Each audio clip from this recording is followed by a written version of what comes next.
berdoa terlebih dahulu dengan membaca basmalah bersama. Bismillahirrahmanirrahim. Masih semangat semuanya? Masih. Bahana masih semangat? Masih, Bu. Oke, tapi walaupun kalian masih semangat, kita tetap semangat terlebih dahulu. Oke? Ya, Bu, semangat.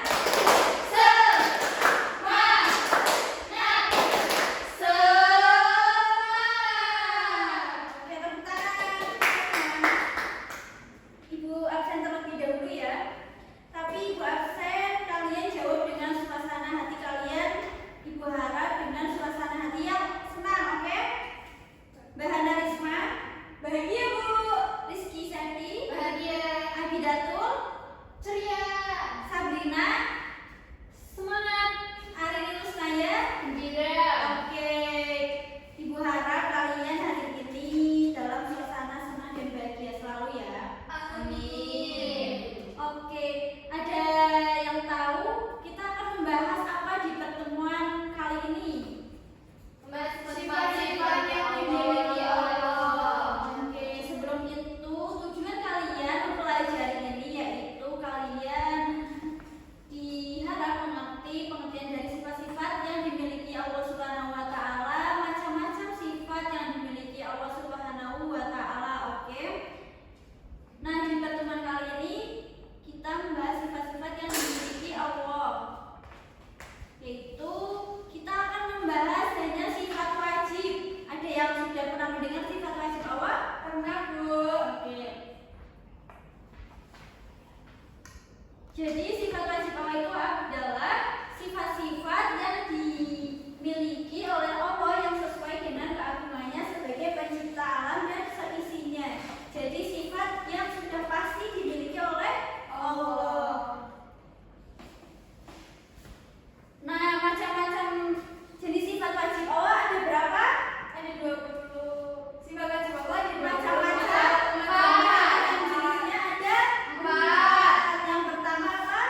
Nafsiyah. Nafsiyah. Yang kedua, Salbiyah. dan yang ketiga, Ma'ani. yang keempat. Ma'nawiyah. Oke. Yang pertama minta tolong Mbak Sabrina bacakan. Sifat nafsiyah.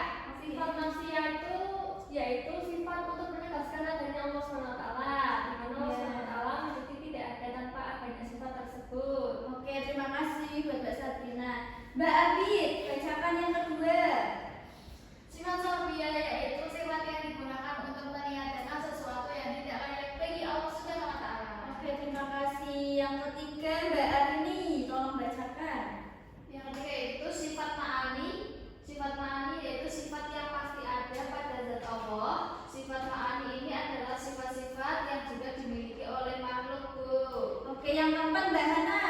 Sifat ma'nawiyah. Sifat ma'nawiyah itu sifat yang selalu tetap ada pada zat Allah dan tidak mungkin ada pada suatu ketika Allah tidak bersifat demikian. Oke, terima kasih buat semuanya ya.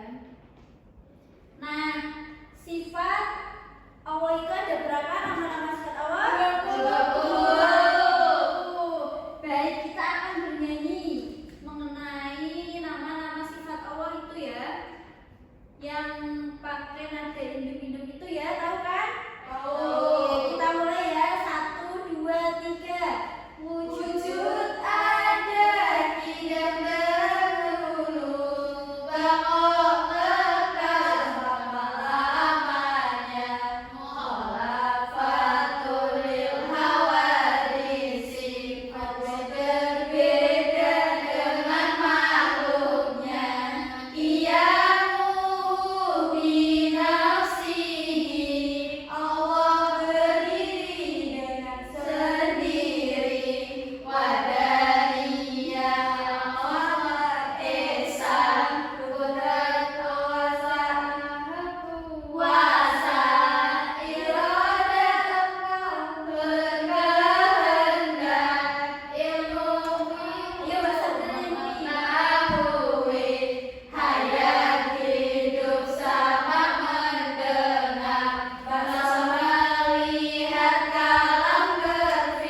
paham semua? Paham, Bu.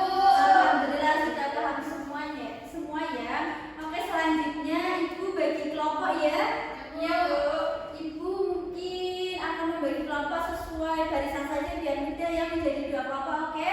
Oke. Nanti ada soal, kalian bisa kerjakan dan didiskusikan dengan kelompok kalian, oke? Bu. Ibu beri waktu 5 menit cukup? Cukup.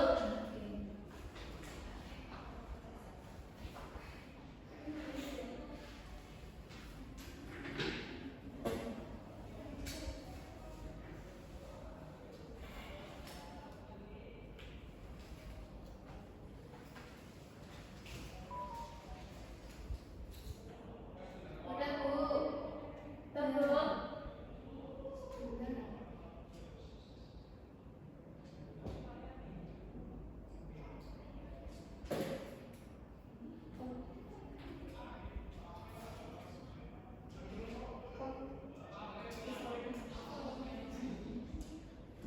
Oke, sudah semuanya? sudah. Yang maju kelompok siapa dulu? Kelompok 2 dulu. Oke, kelompok 2 silakan Mbak Arini. Yang lain didengarkan ya. Ya. Baik, saya perwakilan dari kelompok 2 izin menyampaikan mengenai deskripsi sifat wajib Allah Al-Qudrat yang artinya Maha Kuasa Allah SWT dan berikan contoh bagaimana sifat ini tercermin dalam penciptaan alam semesta. Jadi menurut kelompok kami, sifat wajib Al-Qudrat Allah itu berarti bahwa Allah memiliki kekuasaan yang sempurna dan tidak terbatas. Allah dapat melakukan segala sesuatu yang Dia kehendaki tanpa ada yang dapat menghalanginya. Nah, untuk contohnya yaitu penciptaan alam semesta yang begitu kompleks dan sempurna dengan segala macam bintang, planet, dan galaksi yang ada di dalamnya. Baik, sekian, terima kasih. Oke, tepuk tangan untuk kelompok 2. Untuk kelompok 1 bagaimana? Mbak Ana sudah? Sudah, Bu. Oke, yang lain didengarkan ya. Silakan dari sini. Silakan maju ya. Enggak apa-apa, maju buat tambah percaya diri ya. Ya, Bu. Baik, Bu, dari hasil diskusi yang lain didengarkan, Bu. Itu sifat wajib al-ilmu Allah, yaitu berarti Allah memiliki pengetahuan yang sempurna dan menyeluruh tentang segala sesuatu, baik yang telah terjadi, yang sedang terjadi maupun yang akan terjadi.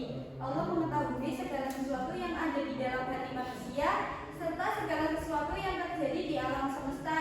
Nah, contohnya ini adalah Allah mengetahui segala sesuatu yang kita lakukan baik secara terang-terangan maupun bersembunyi. Oke, tepuk tangan